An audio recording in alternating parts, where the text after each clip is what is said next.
በስመ አብ ወወልድ ወመንፈስ ቅዱስ አህዱ አምላክ። ኦሪት ዘጸአት ምዕራፍ 20 10ቱ ትእዛዛት። እግዚአብሔር ይህን ቃል ሁሉ እንዲህ ብሎ ነገረው። ከግብፅ ምድር ከባርነት ቤት ያወጣሁህ እግዚአብሔር አምላክህ እኔ ነኝ። ከኔ በቀር ሌሎች አማልክትን አታምልክ። በላይ በሰማይ ካለው በታችም በምድር ካለው ከምድር በታች በውሃ ካለው ነገርም የማናቸውንም ምስል ላንተ አምላክ አታድርግ። አትስገድላቸው፣ አታምልካቸውም። እኔ እግዚአብሔር አምላክ ቀናተኛ አምላክ ነኝና በሚጠሉኝ እስከ 3ኛ 4ኛ ትውልድ ድረስ የአባቶችን ኃጢአት በልጆች ላይ የማመጣ ለሚወዱኝ ትእዛዜን ለሚጠብቁ እስከ 1000 ትውልድ ድረስ ምሕረትን የማድረግ አምላክ ነኝ። የእግዚአብሔርን የአምላክን ስም በከንቱ አትጥራ። አምላክ እግዚአብሔር ስሙን በከንቱ የሚጠራውን ከበደል አያነጻውምና። የሰንበት ቀንን ትቀድሳት ዘንድ አስብ። 6 ቀን ስራህን ስራ፣ ተግባርህንም ሁሉ አድርግ። 7ኛዋን ቀን ግን ለእግዚአብሔር ለአምላክህ ሰንበት ናት። አንተ ወንድ ልጅህም ሴት ልጅህም ሎሌህም ገረድህም አህያህም ከብትህም በደጁ ውስጥ ያለ እንግዳ በእርሷ ምንም ስራ አትስራ። እግዚአብሔር በ6ኛ ቀን ሰማይና ምድርን ባህርንም በውስጧ ያለውንም ሁሉ ፈጥሮ በ7ኛ ቀን አርፏልና። ስለዚህ እግዚአብሔር የሰንበት ቀን ባርኳል ቀድሷታልም። አባትህንና እናትህን አክብር። መልካም እንዲሆንልህ እግዚአብሔር አምላክህ በሚሰጥህ ምድርም ዕድሜህ እንዲረዝም። አትግደል፣ አታመንዝር፣ አትስረቅ። ባልንጀራህ ላይ በሐሰት አትመስክር። የባልንጀራህንም ሚስት የባልንጀራህንም ቤት አትመኝ። እርሻውንም ሎሌውንም ገረዱንም በሬውንም አህያውንም ከብቱንም ሁሉ ከባልንጀራ ገንዘብ ሁሉ ማንኛውንም አትመኝ። የሕዝቡ መፍራት። ሕዝቡ ሁሉ ነጎድጓድና መብረቁን የቀንደ መለኮቱን ድምፅ ተራራውም ሲጤስ አዩ። ሕዝቡ ሁሉ ፈርቶ ርቀው ቆሙ። ሙሴንም አንተ ከኛ ጋር ተናገር፣ ነገር ግን እንዳንሞት እግዚአብሔር ከኛ ጋር አይናገር አሉት። ሙሴ ለሕዝቡ እግዚአብሔር ሊፈትናችሁ ኃጢአትንም እንዳትሰሩ እርሱን መፍራት በእናንተ ያድር ዘንድ መጥቷልና አትፍሩ አላቸው። ሕዝቡ ርቀው ቆሙ። ሙሴ እግዚአብሔር ወዳለበት ወደ ጨለማው ቀረበ። መሠዊያውን የሚመለከት ሕግ። እግዚአብሔርም ሙሴን አለው፣ ለያዕቆብ ቤት ለእስራኤል ልጆች እንዲህ በል፣ እኔ ከሰማይ እንደተናገርኳችሁ እናንተ አይታችኋል። የብር አማልክትን አታምልኩ፣ የወርቅ አማልክትንም አታምልኩ፣ የእንጨትና የድንጋይ አምላክም አታምልኩ። እንዲህ ያለ አምላክነት ለእናንተ አታድርጉ። ከአፈርም መሠዊያ ስራልኝ። የሚቃጠለውን የደህንነት መሥዋዕትን በጎችን በሬዎችንም ሰዋበት። ስሜም ባስጠራሁበት ስፍራ ሁሉ ወደ አንተ መጥቼ ባርከዋለሁ። የድንጋይ መሥዋዕት ብታደርግልኝ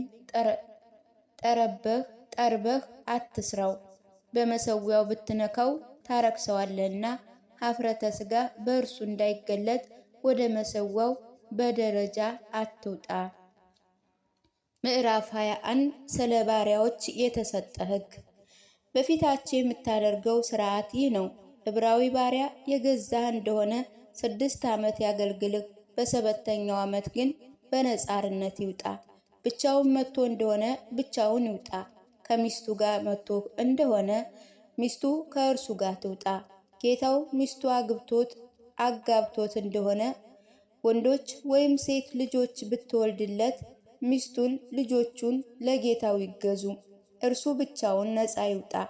ባሪያውም ጌታዬ ሚስቴን ልጆቼን ወዳለው አርነትም አልወጣም ብሎ ቢናገር ጌታው ወደ ቤተ እግዚአብሔር ፈራጆች ይውሰደው።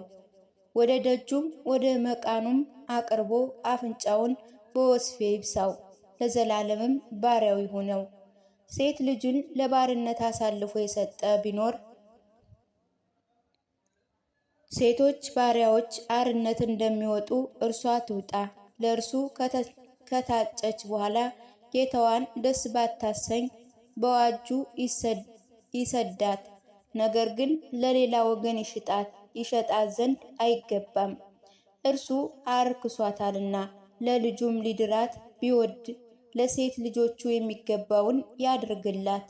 ከእርሷም ሌላ ቢያገባ ቀለቧን ልብሷንም ለጋብቻዋ ተገቢውን ይስጣት።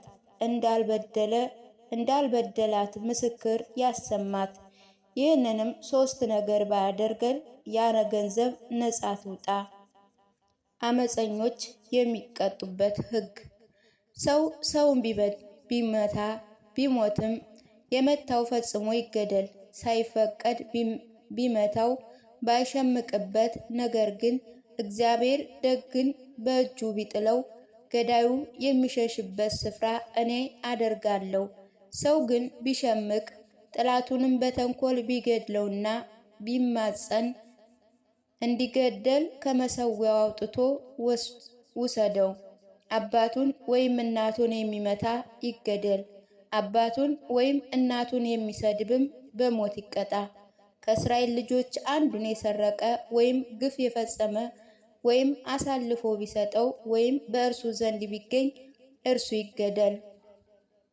2 ሰዎችም እርስ በርሳቸው ቢጣሉ አንዱ ሌላውን በድንጋይ ወይም በጡጫ ቢመታ ያም ባይሞት ነገር ግን በአልጋ ላይ ቢተኛ ተነስቶ በምርኩዝ ወደ ሜዳ ቢወጣ የመታውም ንጹሕ ነው። ነገር ግን ተግባሩን ስላስፈታው ገንዘብ ይክፈለው፣ ለባለ መድኃኒትም ይክፈልለት። ሰው ወንድ ባሪያውን ወይም ሴት ባሪያውን በበትር ቢመታ በእጁ ቢሞትበትም ፈጽሞ ይቀጣ። የተመታ ግን 1 ወይም 2 ቀን ቢቆይ ገንዘብ ነውና አይቀጣ። 2 ሰዎች እርስ በርሳቸው ቢጣሉ ያረገዘችንም ሴት ቢያቆስሉ ተስሎት መልእክ ያልተፈጸመለት ጽንስንም ቢያስወርዱ የሴቲቱ ባል የጣለበትን ያህል ካሳ ይክፈል። ተስሎ መልክ የተፈጸመለት ጽንስ ቢያስወርድ ግን ሕይወት በሕይወት ዓይን በዓይንም ጥርስ በጥርስ እጅ በእጅ እግር በእግር መቃጠል በመቃጠል ቁስል በቁስል ግርፋትም በግርፋት ይከፈል። ሰው የባሪያውን ዓይን ወይም የባሪያይቱን ዓይን ቢመታ ቢያጠፋውም ስለ ዓይናቸው አርነት ያውጣቸው። የባሪያውን ጥርስ ወይም የባሪያይቱን ጥርስ ቢሰብር ስለ ጥርሳቸው አርነት ያውጣቸው። ስለ ንብረት የተሰጠ ሕግ። በሬም ወንድን ወይም ሴትን ቢወጋ ቢሞትም በሬው በድንጋይ ይወገር፣ ስጋውም አይበላ። የበሬው ባለቤት ግን ንጹሕ ነው። በሬው ግን ከትናንትና ወዲያ ተዋጊ ቢሆን ሰዎች ለባለቤቱ ቢያመለክቱ ባያስወግደው፣ ወንዱን ወይም ሴት ቢገድል በሬው ይወገር፣ ባለቤቱ ደግሞ ይገደል። ከእርሱ ግን ካሳ ቢፈልጉ የሕይወትን ካሳ የጫኑበትን ያህል ይስጥ። በሬው ወንድን ልጅ ቢወጋ ሴትንም ልጅ ቢወጋ ይህንኑ ፍርድ ያድርጉበት። በሬው ወንድ ባሪያ ወይም ሴት ባሪያ ቢወጋ የበሬው ባለቤት 30 የብር ስቅል ለጌታቸው ይስጥ፣ በሬውም ይወገር። ሰውም ጉድጓድ ቢከፍት ወይም ጉድጓድ ቢቆፍር ባይከድነውና በሬም ወይም አህያ ቢወድቅበት የጉድጓዱ ባለቤት ዋጋቸውን ለባለቤቱ ይክፈል፣ የሞተውን ለእርሱ ይሁን። የሰው በሬ የሌላውን በሬ ቢወጋ ቢሞትና ደህናውን በሬ ይሽጡ፣ ዋጋውንም በትክክል ይካፈሉ፣ የሞተውንም ደግሞ በትክክል ይካፈሉ። በሬው ከትናንትና ወዳ ተዋጊ መሆኑን ቢያውቅ ለባለቤቱ ቢመሰክሩለት ባለቤቱን ባያስወግደው በሬውን በበሬው ፈንታ ይስጥ፣ የሞተውንም ለእርሱ ይሁነው። ምዕራፍ 22 ስለ ዕዳ አከፋፈል። ሰው በሬ ወይም በግ ቢሰርቅ ቢያርደው ወይም ቢሸጠው በአንድ በሬ ፈንታ 5 በሬዎችን፣ በአንድ በግ ፈንታ 4 በጎችን ይክፈል።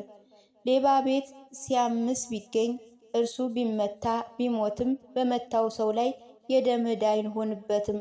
ፀሐይ ግን ከወጣችበት የደም ዕዳ አለበት። የገደለ ይገደል።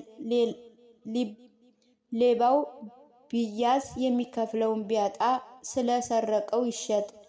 የሰረቀው ደህና ሆኖ በእጁ ቢገኝ በሬ ወይም በግ ቢሆን የሰረቀውን ያህል 2 እጥፍ ይክፈል። የሰውን አዝመራ ከብቱን ያስበላ የሌላውም ሰው ወይንንም ያስበላ ሰው ቢኖር ግምቱን ይክፈል። የሰውን አዝመራ ፈጽሞ ቢያስበላ ግን በአጠገቡ ባለ አዝመራ ልክ ይክፈል። ወይንም ቢሆን በአጠገቡ ባለው ወይን ልክ ይክፈል። እሳት ቢነሳ ጫካውንም ቢይዝ አውድማውንም